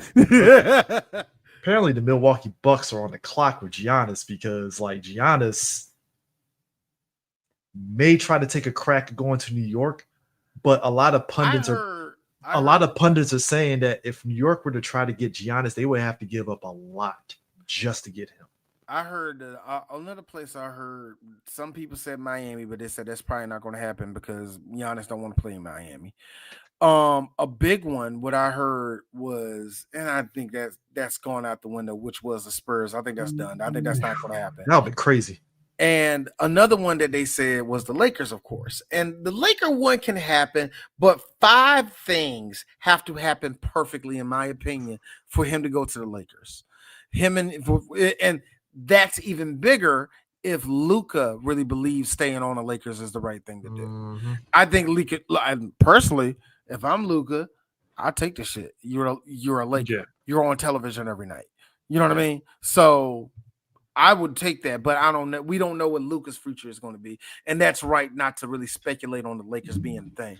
And then we got the whole thing that's going on with the Clippers owner. The Clippers owner who we all knew was going to take a slap on the wrist for this shit. That's probably what's going to happen because they clearly colluded, but there's no real smoking gun because in a weird way, it's not. It's against the spirit. It's not against the rules. That nigga, they knew what they were doing. That nigga was money laundering, playing his fucking day. You mean to tell me you had this nigga sign up with a pretty much a dummy ass bullshit company? Anyways, not illegal. Good example why? Because when Doug Williams used to play for played for Tampa, he wanted to get re-signed, and the Tampa Bay owner at the time was such a cheapskate. He was like, "No, we don't have to give you this, but you can invest in this. It's like some little thing that was down in Tampa. And Doug Williams like, kiss the darkest part of my Louisiana ass, nigga. And he walked the fuck about that shit. So it's not illegal, but this shit is illegal, man. They're gonna get scot-free off of it. Put up Mr. Sanchez's picture. Oh, one more thing before we get off there. Number one, I'm rooting for both of these teams. I know. I'm leaning towards the Mariners. I'm leaning more towards the Mariners, but I do not mind the Tigers winning this. The Mariners came back in great fashion last game. Yankees, fuck the Yankees, fuck the Knicks, fuck the Mets, fuck New York. They down 2-0. They played tonight. D. Them first 2 games, Toronto was busting them. This was me. Yes, nigga. It was like 7. It was like 12-0. It was like 12-1 or something in like the 7th inning in the game. Yeah. I was like, it's about to be a long ass series. I will admit I have not seen these two play. I watched the Cubs, how they squeaked into the motherfucking wild card and how they got into this. Look, Chicago, I haven't seen them play. Chicago. All I'm saying is this: there's the Cubs fan base are very kind of in the middle because they don't want to get their hopes up because they're just like, we'll see. I think the reason why because they don't want to see who wins this. I think yes, this is going to be the big decider. But D has to say this full chest. Fuck both of them. First off, let's get that very clear. If Chicago, do you want to really see the Dodgers? That's what I'm saying. I think they can beat Philly, but I don't think they can beat the Dodgers. Just saying that right now. But I think the Dodgers got lucky game 1 because Shohei threw like shit in the first game. So that's called him money laundering. All right, that first. Shut the hell up. Shut up. Shut up. Joe and Tani, sponsored by DraftKings. Oh, God. I wish I could talk in Japanese because I would do the Show and Tani. He's going through the whole thing. Real quick, before we get to Marshall Jazz, I got to say, I always felt sports betting and sports really being and colliding with one another was always a bad thing because every single person that I've seen that will take a picture of their parlay, it's always met with heartbreak because it'll be some shit like they expect like Patrick Mahomes to throw 200+ yards and the nigga only throws 175. And it's like, you fucking kidding me? What the fuck? And it'll be that one that will fuck him out of having a good big payday. And I'm like, this is why I don't do that shit because I'll be pissed off. First off, I'll be real. I don't gamble. I just don't gamble. I play fantasy football. That's enough gambling right there already. So what you get out of D is a game or two of blackjack and 3 rolls and roulette. After that, I'm done. Slots. That's about it. Fuck with slots. I don't fuck with blackjack. I'm not blackjack. I'm gonna fuck with poker. I don't do nothing. A little bit Texas Hold'em, but it's to only me, like it's the roulette table. It's the roulette table of blackjack. I do that in Yakuza, nigga. That's all I do. DraftKings just feels like now. Hold on, real talk. You want to know what D's addicted to? Like a Dragon Ishin, high low. I play high low all day. I will sit there and play Hancho. I'll play Hancho all day, nigga. I feel like an old Japanese nigga with a little visor and a cigarette about what I played out. 6. Yeah. Give me that 6, bitch. Yeah. Let me get. I really feel. No. Oh, you gotta do it like this. Hey, yeah, you go. Yeah. Hey, real quick. Hey, as you can tell you, I sat and played that game for about a half an hour, which is actually long for D because, like I said, I don't play gambling games. I don't play card games like that. Angie, like, you still in this, Joe? And I immediately knew how I was looking. I did this. Could you get away from me? I got it. Shit. 9, nigga, 9. Come on, bitch. Let's get 9. God damn it. Dude, DraftKings. Chris, you gotta hit that. God damn. Dude, DraftKings, I just feel like it's too much of a risk because it's like like I said, I said earlier about how Josh Allen kind of fucked me in fantasy football this week because but you got Josh Allen parlay on that shit, Chris. That's the thing, because it's like in your head when you play fantasy football, you're like, oh, Josh Allen gonna fucking ball out, right?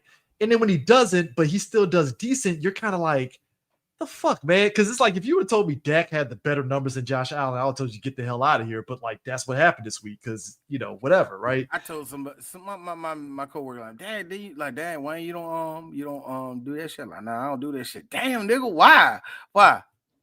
couple things. Number one, I eat a lot of red sauce, so that's not good for my high blood pressure. Number two, I don't want that to get higher. Number three,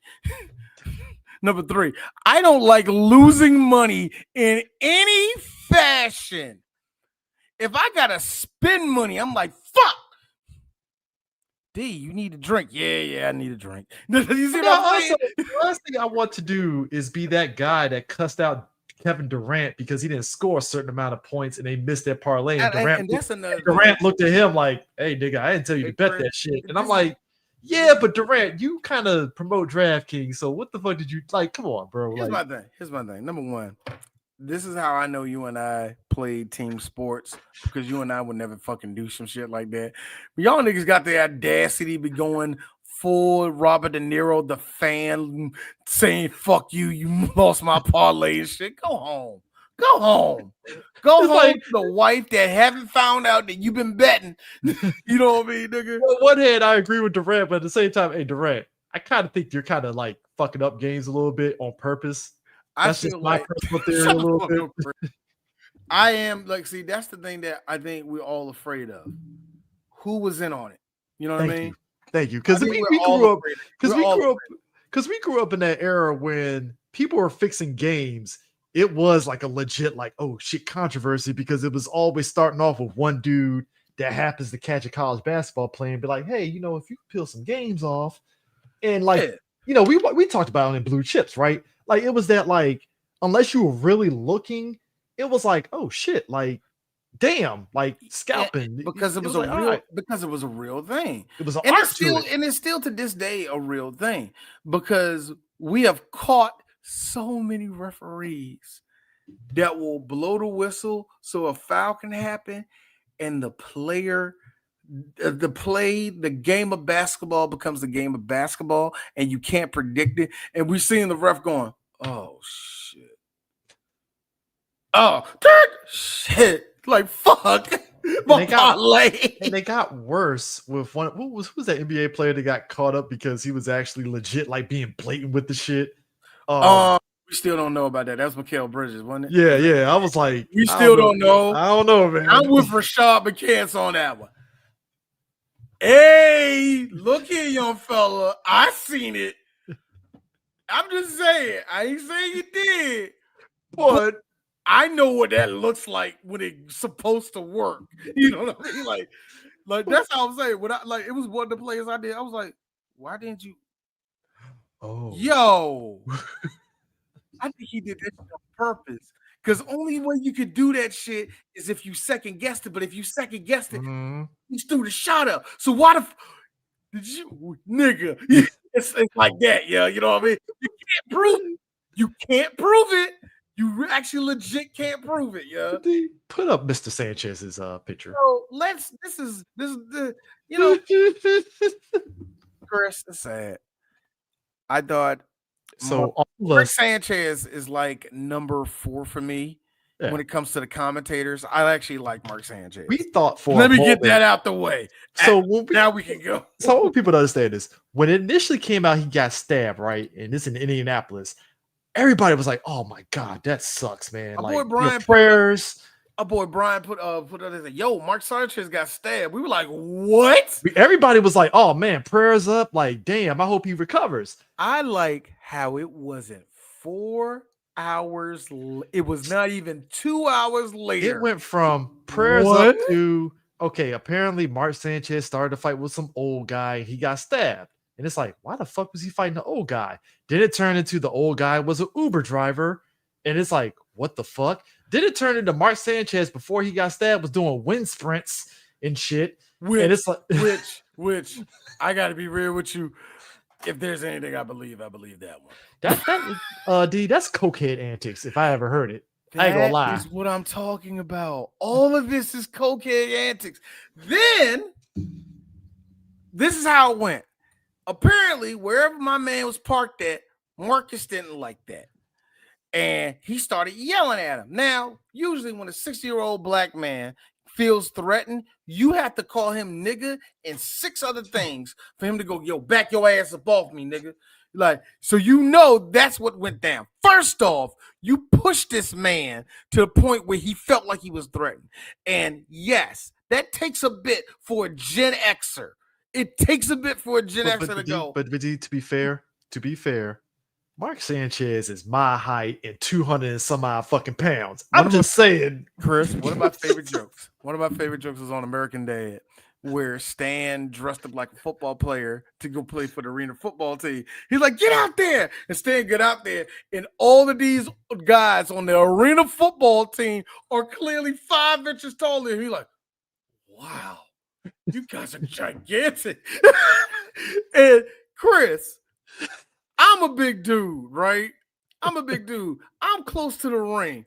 I see Roman Reigns pass me. And yeah, he taller than me.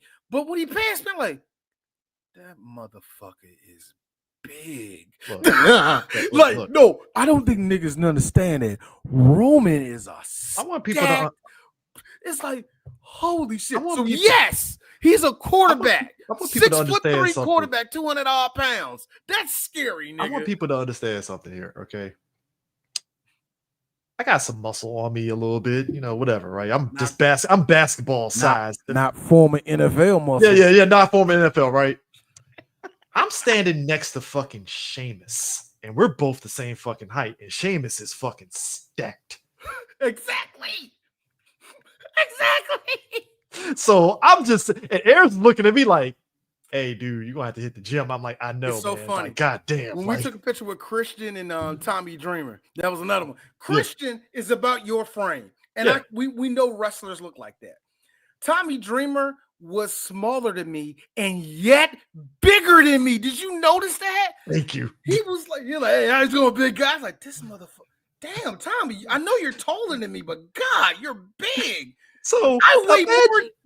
How is this possible? So imagine you're an Uber driver and you see big ass Mark Sanchez drunk off his ass doing wind sprints, trying to start a fight with you. Hold on, you spray him in the eye, and he.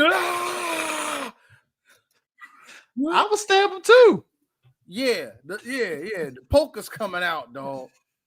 So, let's think about it. Think about it, Chris. Mark met his boy around about 7 o'clock. Around about 8:30, Coke fully kicked in. His boy, whoever his boy was, hey, Mark, I think you need to calm down because you drinking and you did Coke. Shut the fuck up, bruh. It's all good, man.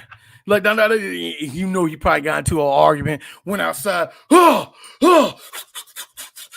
Still fucking got it. Trojans. You know what I'm saying? You know what I'm saying? Hey, you. Yeah. It's Trump's America. Move the truck. Now, here's what I heard, and this is actually the thing I want to ask you. Did you hear? Is there anything about him being a MAGA supporter or anything like that? I don't think he's MAGA. I think it's just a natural assumption because he's like white Mexican. So. Stop that. Stop that. I knew you was going to say that. Oh my God. I knew you. I'm sorry. Mark Sanchez does not look like a Sanchez to me. He looks like Mark Campbell from the great state of upstate New York. All right. But no. The only people that's actually like. I think they just assumed because it was a black Uber driver. So, no. I got it wrong. I thought so. It's a part of how the whole media goes because, and this is what I've been hearing all ever since it broke. There's a lot of just real talk, racist people who are making this into something that it really probably wasn't. They want a race war. A part of me really does feel. A part of me really does feel. The booger sugar got to him. Hey, bro, you think you're better than me? I ain't saying I'm better than you. What, you think you're better than me? Hey, ain't you butt fumble? What you say, bro? What you say about the butt fumble? That's probably what happened. I mean, look. Probably exactly what happened. Here's my thing. The funniest joke butt fumble didn't ruin me, all right? What ruined me was Rex Ryan. He just started yelling at him. He got the funniest joke that I saw. I don't know what game it was, but it was a picture of somebody in a hospital bed at a college football game in the owner's box, and somebody said Mark Sanchez on commentary on Sunday.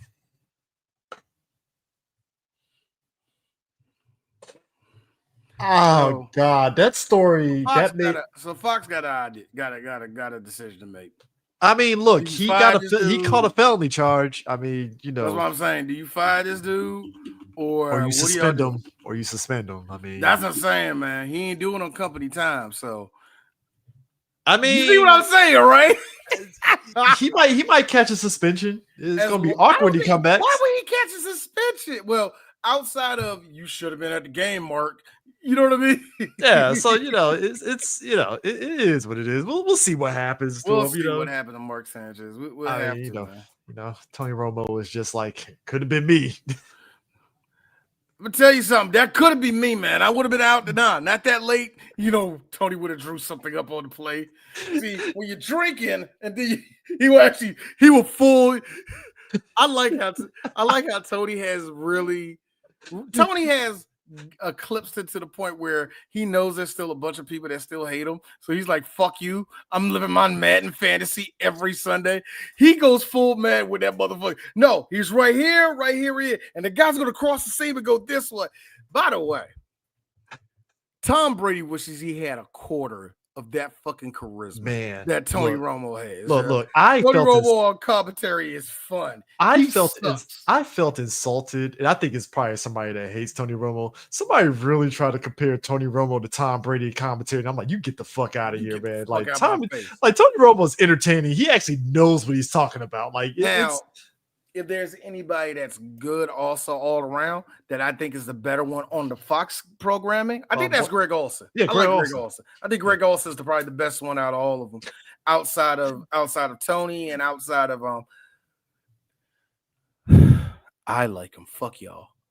I like Mike Tirico and Chris Collinsworth. I don't mind Chris Collinsworth. Because here's a guy that's going. It's that every time. It's like. I feel if you got Chris Collinsworth in a Madden game, that's going to be like, okay, Chris, you got to say this line. All right, now here's a guy. Let me tell you, this is a guy right here, right? This is the reason why I like Chris Collinsworth, because I get it. He's just a dumb enough white guy for me, but he's a dude that loves the game of football, and he's exciting. He's going to bring up exciting. Shit. I think for all the reasons why people take away from Tony Romo is the reason why I think he's going to be here for a long time doing commentary. And this because they tried to do it to Greg Olsen, and Greg Olsen's like, no, this is the way I do this. I'm talking like this. No, you're not going to stop me from talking the way I want. And I'm like, and I'm with that. Tony kind of made him. You can't tell Tony kind of lessened himself a little bit, but now he's getting back to the point. I did 2 Super Bowls. Shut up. I commentated 2 Super Bowls. But fuck out of here. I can do what I want. Chris Collinsworth, he's balanced with Troy Aikman, where Troy's one of the good ones too. Troy is I love Troy's subliminals because we know Troy knows how to throw shade in the Troy Aikman way. So he'll like when the Chiefs game was playing, you could tell Troy was like, I don't understand this. I don't get none of this. I don't get none of this. Because the thing I give Troy. And this is probably, and I mean this in the best way for Tom Brady, because as much as I don't like him on commentary, I think he can be actually good on commentary eventually. Yeah, but Olsen is what they thought Brady would be. What is that? Yeah. They really thought that's how it would be. And the same thing go for, not just Olsen. Somebody else is on commentary that I like. Well, Moose is always good, but you can tell Moose was up here, and now he's getting on the less popular games and shit. It was somebody else in commentary. I don't mind Brady Quinn, but Brady Quinn is what I thought Mark Sanchez was going to be as a commentator. And Mark Sanchez say stupid shit. It's like, Brady ain't got that. Brady ain't got that. Mark Sanchez has just enough CTE to be silly. So see, you said CTE. I think that's what's going to get Mark Sanchez off. I think he got CTE, doctor. I think that's why. Probably. That ain't funny. That's not funny. You have to hear. Who else? But look. But when it comes to these, Michael Irvin fucked it up with the CTE. I think my CTE is acting up. He fucked it all up. Speaking of which, the Hurricanes right now, with the Hurricanes and Michael Irvin just being there at every game is, I told this to somebody, there's two Michael Irvins, y'all. There's Michael Irvin, with it's the Dallas Cowboys. Let me tell you something about us. But I can't describe what Michael is when the Hurricanes are out in that field and they winning. That is a Mike that I don't know of. I don't know who he is, but we was all talking about it. It was like, yeah, Michael Irvin loves football. That's why. Yeah, that's all. Mike, it is. you can tell that, like, you can tell with some people, and that's the reason why you and I like sports, Chris. With some of these athletes, some of these people out here, you can just tell by the look on their face when they win or lose. Sometimes it's like this. Michael Irvin is the black. He's the black uncle that just loves football and just gonna keep watching it. No, yeah, man. Oh, real quick though. Last thing I say, I was playing college football, and it was actually like the first game of the season I was on, right? And I was playing with Sam Houston, and I was going against like God, I forgot, like Arizona State or something like that shit. But I was with it, and the game went to nighttime, right? And I was telling my wife, like, yep, I like the atmosphere in this game. So what atmosphere? Angie, this is clearly the television. It's a cookout. It's one of those house cookouts where everybody's in the house. It's a cookout, and the TV is on and it's loud, but you can't hear the commentary. But you hear somebody look at the guy. Oh, yeah. Who that? That's number 15 over there. See, he a good one. Nobody knows the name of the players. I'm like, yeah, it's one of those games, man. I love it. That's the atmosphere I like. Anyway, but yeah, man, bro. But yeah. I think we are done for the week, man. Is there anything else? No, that's it. So that's gonna be as we finally getting into the rest of the NFL season. I'm just kind of like we'll see what happens. And also shout out to I think Raw is gonna be in Saudi Arabia apparently, like 8 a.m. or some shit like this. I think it's gonna be weird. Process. I'm not gonna lie, as a wrestling fan, the whole deal with Saudi Arabia soured it, because not just with the decision is one thing, but it's the fan backlash that I hate. I always hate fan backlash, period. Not because it's a product I like, but more so of why there's a lot of valid criticism. Mm-hmm. It's always I always have to keep in mind there's a bunch of people who think they're getting paid by Tony Khan and they're taking advantage of WWE being on one knee. And I hate being around all of that shit. You know what I mean? It's like, yo, these wrestlers know each other. They love each other. And y'all trying to make this a war now. And I can understand WWE deserves a bunch of black eyes. This whole little deal they had with the Saudis was leading up to this, and we all know. Yeah, it was always there. I mean, you know what I'm saying? From the first crown jewel up to this point, it was always, because everybody always joked about how, like, oh, what if WrestleMania is in Saudi? And we were all like, they ain't gonna do that. And then it happened, and it's like, oh, happened. Fuck. And that's now, like I said, it sucks, man. It really does.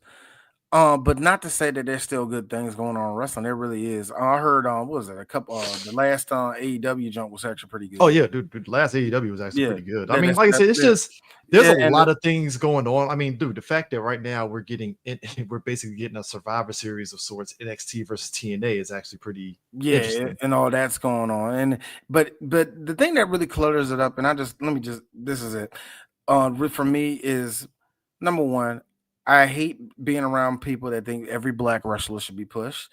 I hate being around people that think this person should be the champion.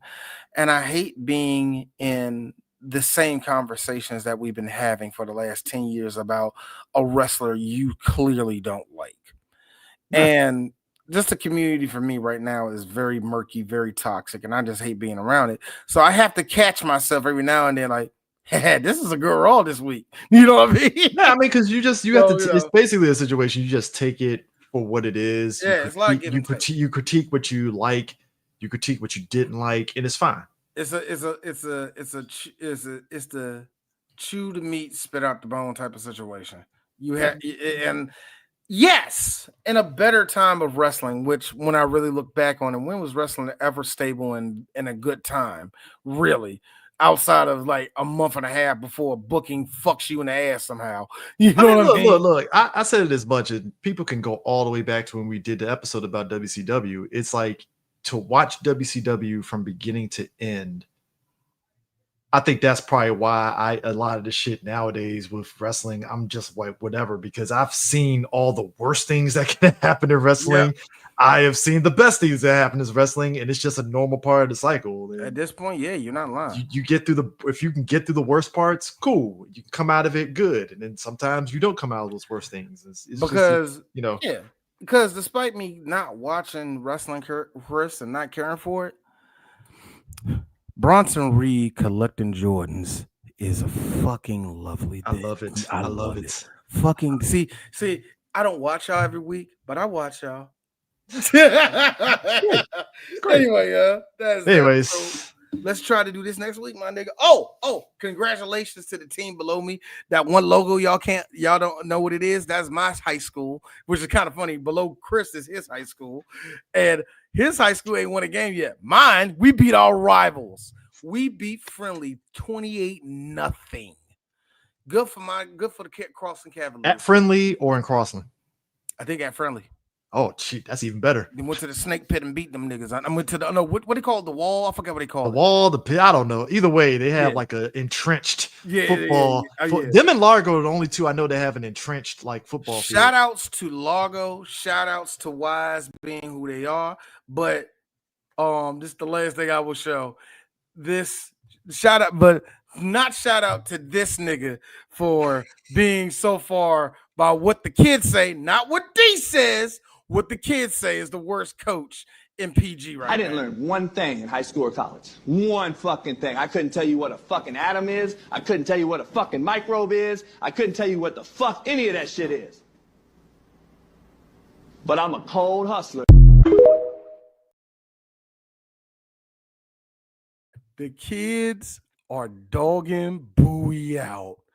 The children, these teenagers, I will say this. I will give TikTok this. I'm connecting with Gen Z in a way I didn't want to. Well, let's be real. But at the same time, I will say this. A lot of y'all got some good ass parents. That's all I can say. Let's be real about this. When we were in high school, if there was a coach that was terrible, if you were walking the halls, you heard players talk cash shit about them, right?